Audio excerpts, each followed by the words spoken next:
Music is everything to me. I mean, without music, I wouldn't want to do anything else. I would just watch CNN and Family Guy every day if it wasn't for music.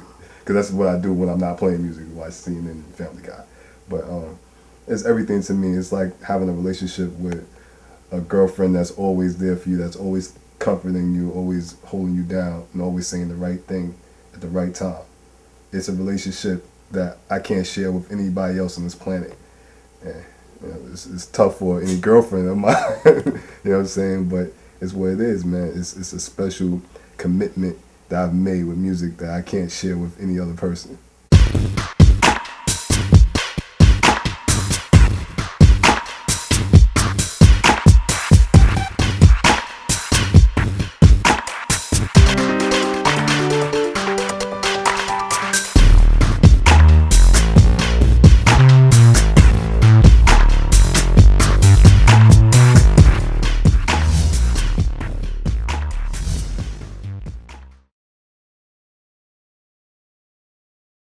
Well, I mean, how I started was in 1998. 1998, my aunt gave me some money so I can invest in production equipment. Before that, I didn't know what I was going to do with my life. But when I went to college, I really decided to go forward with music. And when I went to Queensboro, I met this kid named Eddie, and he had a little studio in his house. And I didn't even know what production was called. I just had ideas. And he was like, it's called being a producer. And he showed me some of the different sequences that he had in drum machines. And from then on, I had the bug. I just went over there one time, laid down some ideas, and I had the bug, and I wanted to get my own stuff. So my aunt, you know, she gave me the money to get me an MPC, a board, and a keyboard. So I had a Roland keyboard, and then I really started producing. And so I started in February of '98. In October, I had an opportunity to meet with Irv Gotti. So when I met with Irv, I played my beats for him. He didn't feel none of them. He's like, I don't like none of this. But he's like, yo, if you really play all those instruments in there, that's kind of dope. If my man Lil Rob mess with you, then y'all mess with you.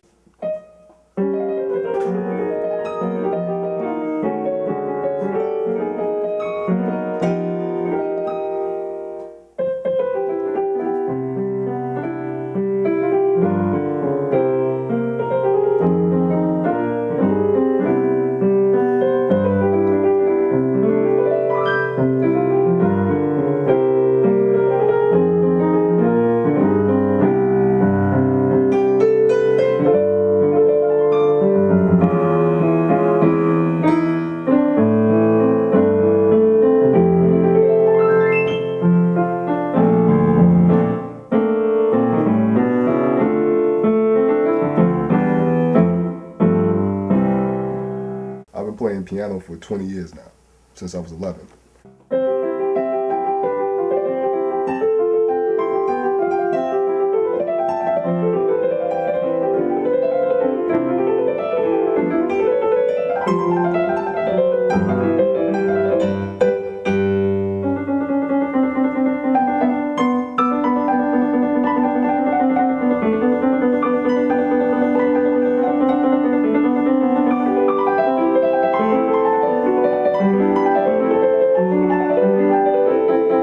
Play the other instruments like guitar, bass, and drums in the last 3 years. So I taught myself how to play all those instruments since like 2005. I like around 2005, 2004, guitar came on the scene in hip hop production, and I was like, wow, I really need to get up with a guitar player. But then I just took the time to learn how to play it myself because it was more time efficient that way to play it myself. So that's basically what I did, learn how to play guitar. Then at that point, then I was like, well, I want to play live drums because I'm tired of NPC drums. Let me get a live feel. So then I taught myself how to play drums.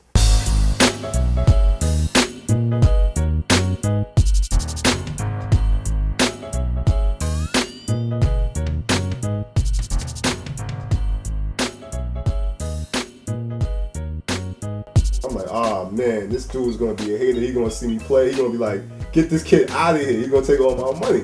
So I'm like, I was feeling mad nervous. So I'm in the car with Earth's brother, Chris, and we going to the kid's house. I'm not even looking around to see where we going. You know what I'm saying? I'm like, I don't even know where I'm at. I'm like, my head is in my stomach. Like, ah, man, what's going to happen?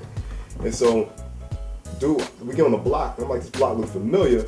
And the dude opens up the door. It's my man, Lil Rob, that I played ball with back in the days. We both DJed together, and I showed him some things on the piano. He showed me some things on MPC back in the day. So I know the dude for a while. So he's like, that's Fingaz? He knew me from my government name. He knew me from Taiwan. So he's like, that's Fingaz? You're not going to mess with him? Yo, he taught me. And, every brother looked at him like, word, y'all know each other? And it was all good from there. And that's pretty much how I got in. Then, like, maybe 2 weeks later after that, I made the Holla Holla beat. And then I was out on the road with them and traveling. And I did a lot of the majority of Ja Rule's first album. Me and Lil Rob, we did most of all the music on that album. And this one right here. And I also won an ASCAP award for Holla Holla. It was one of the singles of the year. So, like, I had a hell of a first record to do, So, after that, I also did Murder for Life for Ja Rule on that album. We cleared a lot of the samples by me playing all the instruments. Me and Rob, we both played all the instruments on all the songs to clear the samples, so there was no samples. Then I also got on Bleak's album. Then from Bleak, I did some stuff with Beanie for Clue. And then we also did Dope Man with Clue. And then I also did This Is My Party for Fabulous. And a bunch of records. The Two-Way Beat with Ty Murder. That had a video also that you might see me in it. Looking real hard for no reason. And I also got an opportunity to work with Busta Rhymes. He's one of my favorite artists. And it was a pleasure because he also was on the Holla Holla remix. So I did this song with him called Hop. Then I also did a song with DMX, which is one of the biggest records that I did because his album sold 5 million records. So thanks to DMX for selling so many albums and keeping my lights on. But yeah, man. Doing the artist thing, I'm doing the singing thing, I'm doing the rapping thing. I'm also going to be doing some live instrumentation on the album. So it's going to be back. It's going to have a lot of elements of back in the day funk, fusion, jazz on it also. So the reason why I'm doing all this stuff is because my album is called No Direction. Because it has no direction. It's going to be willy-nilly all over the place. It's going to be helter-skelter. Yeah, all that. So, I mean, if you like Garth Brooks, if you like Britney Spears, if you like Tribe Called Quest, you'll love my album. I'll never be satisfied with anything that I do. Everything that I've made, I'm not satisfied with because I don't think it represents or embodies what I really want to represent as far as music. But I do understand that this is a business and I must follow the rules. I must draw inside the lines of the business. But there's a lot of things that I want to expose creatively on my own later. But right now, I think I have to grow and blossom into that. I don't want to just hit them with atomic bomb and nobody understands it because everything about music is timing. The reason why the Beatles worked was the timing was perfect. The reason why Michael Jackson worked in 1983 was the stars were aligned. Orion met with the sun. It all worked out like that, and that's how it happened. So I want to have the right time, and I don't want to be over anybody's head. Like D'Angelo album, second album might have been over some people's head at the time. Even it was over my head at the time. Now you listen back to D'Angelo's second album, you're like, wow, I get what you were doing. It's dope. So you don't want to be ahead of people's time. You want to try to make the right time and the right music. It's basically like an olive branch. You have to put that out to people so they can grab it. You gotta be able to give them the knowledge. So right now I'm actually gonna be teaching not only piano lessons, but I'm also gonna give full production lessons where I'm giving people all my tricks because I feel like that's important to do. It's no problem with that because I feel like if I get you to do what I'm doing, then that means I have to go somewhere else with it. I have to actually get better. If I teach you everything I know, that means that puts pressure on me to get better. So that's a good thing. It's good to have healthy competition. So basically, I'm going to teach everything about production on the level of Pro Tools, Reason, MPCs, sequencing, editing, mixing. You'll learn everything when you go to my seminar or my workshops or my private lessons.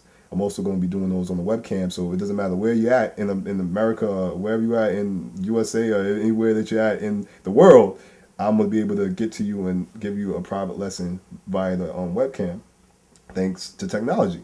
So it's going to cover, like I said, Reason, Pro Tools. We're going to go over all the little tips that I have about chopping up drum sounds, where to get your drum sounds from, how to make them knock, tuning them, making them lower, making them deep and thuddy, getting your snares to pop the way that you want them to pop, getting nice crisp hi-hats, and then also what sounds to use in what situations.